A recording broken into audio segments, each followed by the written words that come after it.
जय श्री हरि। माघ मास महात्म 23वां अध्याय। इस अध्याय में हमने लोमश ऋषि द्वारा सुनाए गए विष्णु योग स्तुति का पाठ किया था। अब उसके आगे की कथा जो कि लोमश ऋषि वेद निधि को सुना रहे हैं। लोमश ऋषि कहने लगे कि जिस पिशाच को देवदूती ने मुक्त किया वह पहले द्रविड़ नगर में चित्र नाम वाला राजा था।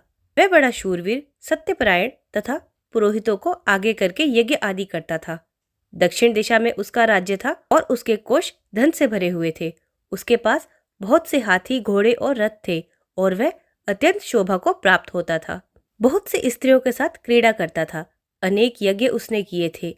वह नित्य अतिथियों की पूजा करता था और शस्त्र विद्या में भी निपुण था। ब्रह्मा, विष्णु, महेश तथा सूर्य की पूजा सदैव किया करता था। वह जंगल में भी स्त्रियों से घिरा हुआ क्रीड़ा करता था।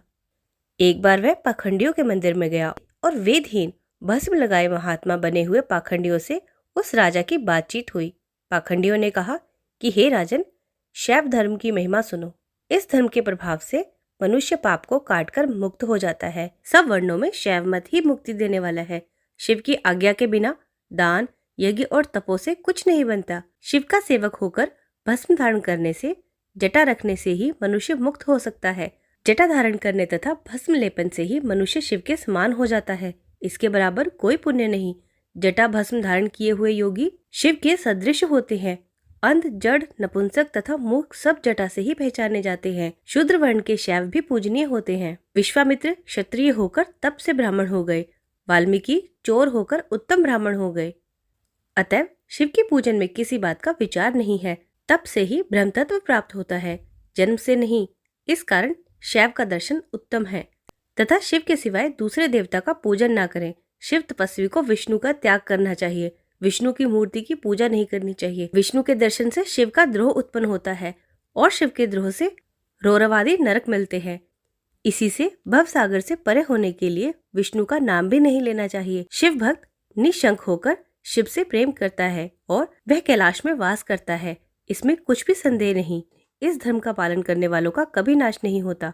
उस पाखंडी के ऐसे वचन सुनकर राजा ने मोह में आकर उनका धर्म ग्रहण कर लिया और वैदिक धर्म को त्याग दिया। वह श्रुति, स्मृति और ब्राह्मणों की निंदा करने लगा।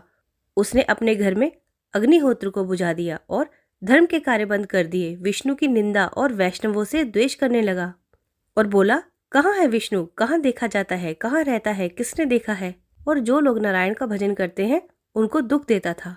पाखंडियों का मत ग्रहण कर राजा वेद, वैदिक धर्म, व्रत, दान और दानियों को नहीं मानता था। अन्याय से दंड देता। वह कामी राजा सदा स्त्रियों के समूह से घिरा रहता और क्रोध से भरा रहता। गुरु तथा पुरोहितों के वचनों को नहीं मानता था। पाखंडियों पर विश्वास करता हुआ उनको गांव, हाथी, घोड़े, स्वर्ण आदि देता था। उनके सब कार्य करता, भस्म धारण करता और मस्तक पर जटा रखता। और जो कोई विष्णु का नाम लेगा उसको मृत्यु दंड दिया जाएगा। यह ढिंढोरा उसने पिटवा दिया था। उसके भय से ब्राह्मणों तथा वैष्णवों ने उस देश को छोड़ दिया और दूसरे देशों में चले गए। सारे देशवासी केवल नदी के जल से जीते थे। प्रजा अन्न के अभाव से गला सड़ा अन्न भी खा लेती थी। आचार, विचार, अग्नि, क्रिया सबको छोड़कर काल रूप की तरह वह राजा राज्य करता था। कुछ काल पश्चात उस राजा की मृत्यु हो गई और वैदिक रीति से उसकी क्रिया भी नहीं की गई। वह यमदूतों के अनेक प्रकार के दुख उठाता रहा। कहीं लोहे की कीलों पर चलना पड़ा, कहीं जलते अंगारों पर चलना पड़ा। जहाँ सूर्य अति तीव्र था और ना कोई छाया का वृक्ष था, कहीं लोहे के डंडों पर पीटा गया, कहीं बड़े बड़े दांतों वाले भेड़ियों और कुत्तों से काटा गया। इस प्रकार दूसरे पापियों का हाहाकार सुनता हुआ वह राजा यमलोक में पहुंचा। इति 23वां अध्याय संपूर्ण। अब इसके आगे क्या हुआ ये हम कल जानेंगे। अगर आप भी ये कथा सुन रहे हो तो वीडियो को एक लाइक कर देना और कमेंट में जय श्री हरि लिखकर जरूर बता देना। जय श्री हरि।